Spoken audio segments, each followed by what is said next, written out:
Well, last night was our first show of the year, so we decided to take a minute to talk about the biggest issue facing this country going forward.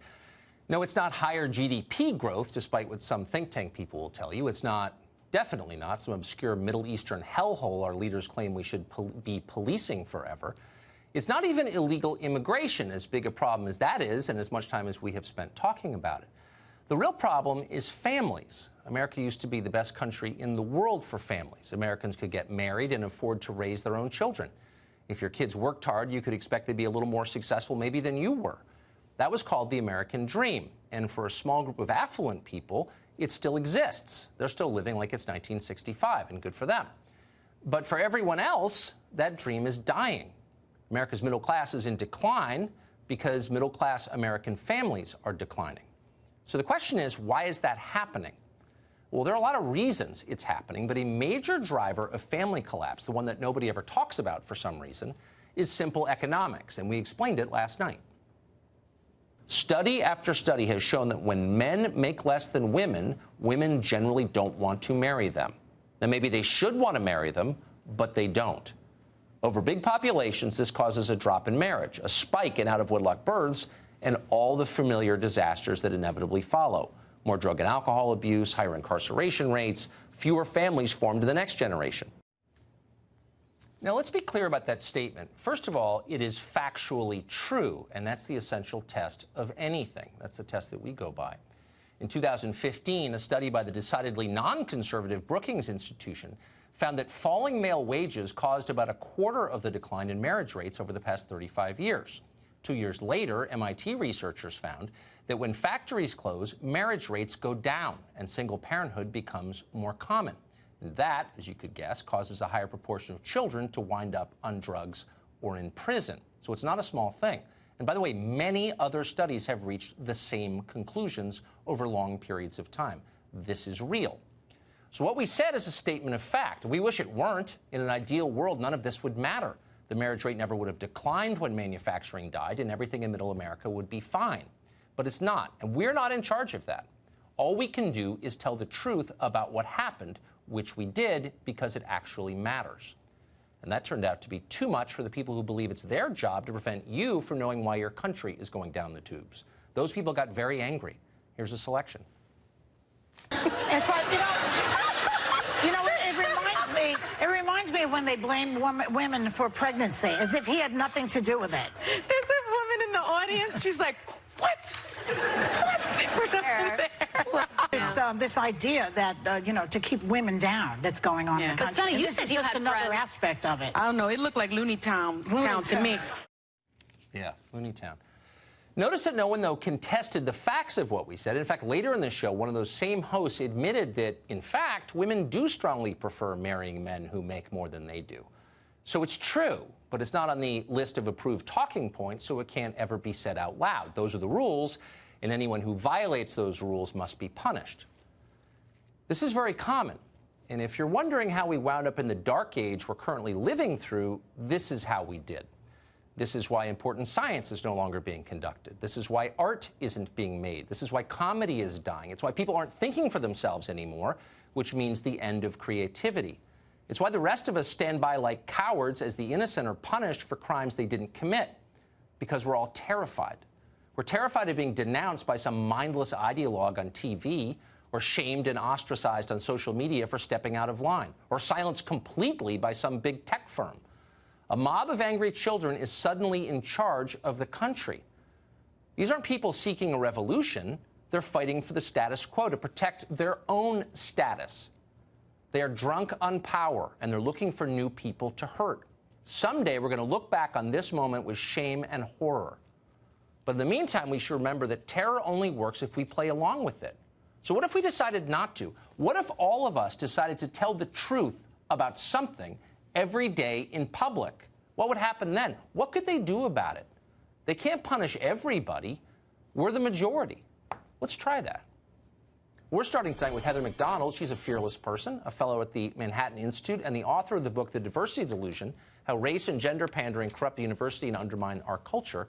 And she joins us tonight. Heather, thanks very much for coming on. So my theory is that when you say the true things, people get outraged. So, hurt dog barks.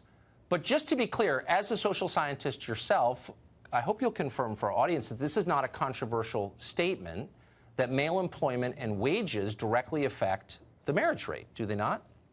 Well, first of all, Tucker, I want to commend you for making the breakdown of marriage a central focus of your show. There's no bigger social catastrophe of our age than the fact that more and more children are being raised without their fathers. And the elites understand that. Marriage has not disappeared from the elites. That's for sure. And yet they are absolutely unwilling to send the message that fathers are as important to their children as mothers. Their tongues are tied. They refuse to say it. It's one of those truths that, again, is being completely denied by elite culture. Why?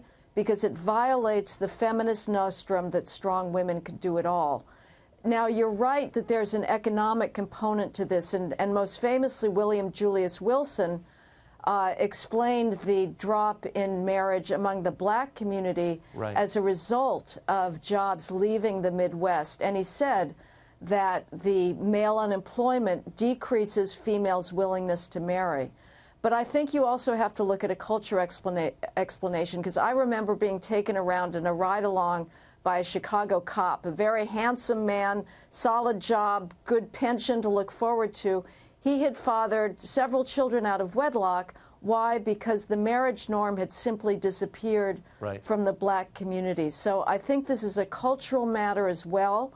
It's a product, to a certain extent, of the feminist attack on males. We are living through a period where males are being constantly disparaged as simply the source of evil in our world. And they are responding, tragically, by withdrawing from competition, taking their marbles and going home, and that is leaving us all at greater risk. And in some cases, taking their own lives, I would say. I mean, the suicide rate for American men is higher than it's been in a long time.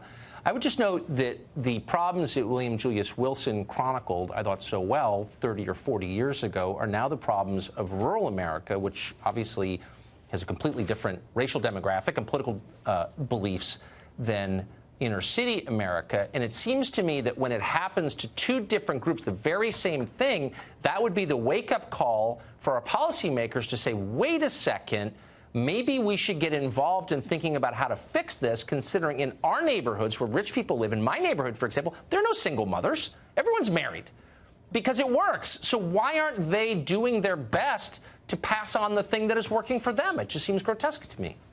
No, I think we do have to look at industrial policy and make sure that there are good, well-paying jobs there. I just wouldn't assume that that is going to be enough at this point to turn around the culture. Again, we need to valorize males, and the culture needs to say males are not toxic. Masculinity is not toxic. There are male virtues of valor, courage, chivalry, heroism in war that are really uniquely male. They should not be disparaged. Females have complementary virtues and values that are also essential to children. So wait, can I ask, where does the idea come from that when men fail, women win? I mean, that really is the underlying assumption of, like, the dumb people we always play from other shows. You know, men are declining, this is great for us. But men and women are totally interconnected. So how can the failure of one help the other? Doesn't it hurt all of us? Yeah, it's a preposterous zero-sum mentality. But there's a lot of females who are angry for no reason at all. They have an axe on to grind, a chip on their shoulder, and they're constantly looking for ways to feel offended, mostly by dredging up sexism from the past, because it's almost impossible to find today. I mean, you have females that are excelling in education. There's not a single mainstream institution that is not twisting itself into knots to hire and promote as many females as possible. And yet females are still wringing their hands over the alleged sexism of the 50s simply so they can feel like they're victims. Preposterous. I am not a victim. I don't know any female victims, frankly. But there is a sense that in order for females to succeed, it has to be at the expense of males and through a constant devalorization of masculinity. Work. It doesn't work. We don't win when some of us lose. I don't believe that. It's not true. Heather, thank you very much. Thank you.